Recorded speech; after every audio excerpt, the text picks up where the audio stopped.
can't find nothing on the radio. You ready, Steve?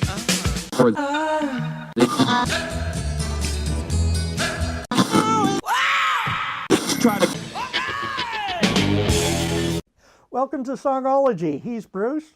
He's Richard. And this is another episode from our Song of the Day archives. Enjoy. Welcome back, Bruce. We've had an interesting mix, and yesterday was mashed potatoes. What's on plate for today? Marionettes. Okay. Do you remember the puppet shows, the marionette shows? Oh, yes. Yeah, Back in the day, right? What's the earliest one you remember? Oh, I don't know the name. I just remember the circle of light going across and everybody panicking every time they saw it. Ah, that's Captain Scarlet and the Mysterons. Ah. Captain Scarlet. Uh-huh. Which actually, I always thought of those guys, even as a child. The circle of light thing was the Mysterons, right? Who I thought were the single dumbest villain ever. Because when they did that bit with the little circle of light, it was going across and they were always, "This is the voice of the Mysterons. We know you can hear us, Earthmen." And then they would proceed to taunt the good guys. "This is what we're going to do." And then the good guys would thwart them every time. Gee, I wonder why. Well, and I was always laughing, even as a kid. You know, I'm thinking like they're sitting around in Mysteron headquarters saying, "How do they do this every time?" Man, you guys are the worst villains ever. You know, you're just awful. Well, with the marionettes, I like the comment from the director of Team America. Right? The world, Team America, yeah. And the comment was, "I'll never ever direct another marionette movie again in my life." Well, it's not easy to do. No. Not easy to do. But, I mean, in that one, Captain Scarlet, prior to Captain Scarlet was the Thunderbirds. Oh, yes. You remember the Thunderbirds, right? Yes. With the rocket ship under the swimming pool and always all wanted that the stuff. models.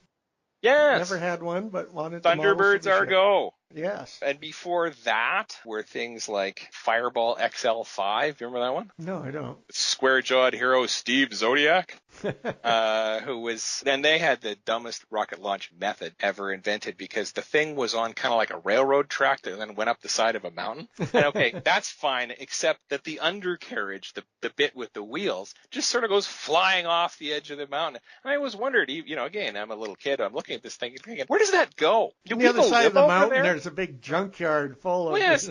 Is there a big pile of them over there? Do they go get them again and bring them back? I mean, you know, I wanted to know that, but that was kind of one of those things. So those were all of those different things were the brainchild of Jerry Anderson, who was a TV producer in Britain in the 60s and into the 70s. And he made all sorts of these things. His technique was called super marionation, you may remember. It always said, filmed in super marionation.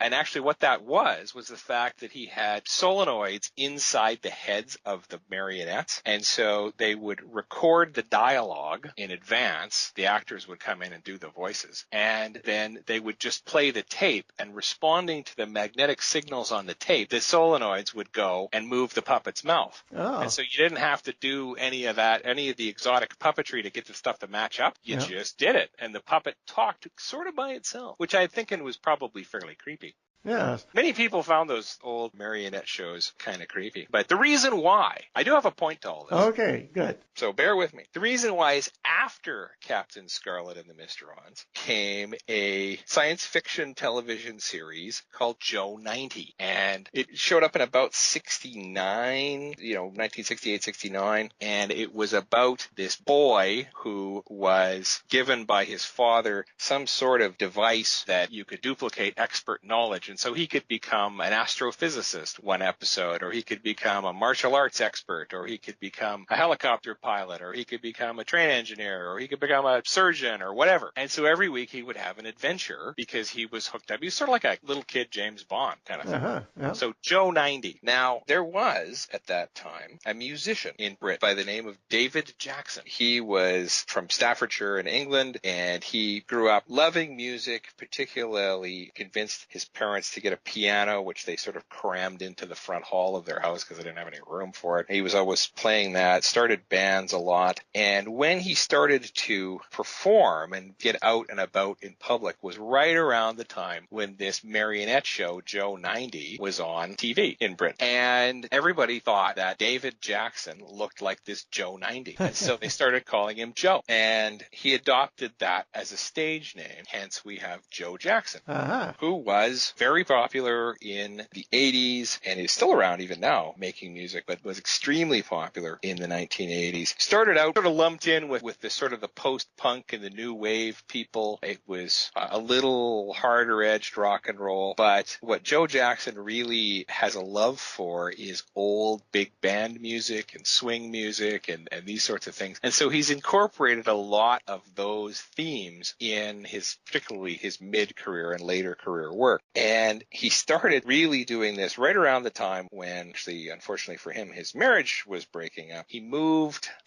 After the marriage broke up, he moved to New York, and he was inspired by Cole Porter and the Cole Porter song Night and Day. Right. And so he decided to come up with an album that was meant to be almost a concept album. And so one side was the day side, the other side was the night side. And they were all songs that were basically inspired by the old big band and swing music that he really liked. So the song that I've got for you is called Stepping Out. And that's basically just the anticipation of, getting ready and going out for a night on the town. He recorded this in New York, and it's basically the segue in between the day side of the album and the night side of the album. It was very popular, did very well for Joe, was his biggest hit in the States, I believe about he was number 6 on the US and the UK charts. So let us call the taxi and step out with Joe Jackson.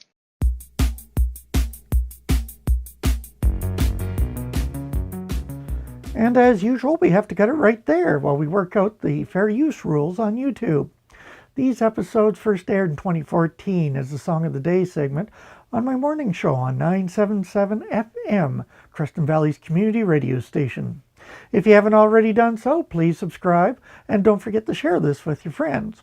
Now, you can choose to listen to the music or go on to the next segment of Song of the Day with Bruce.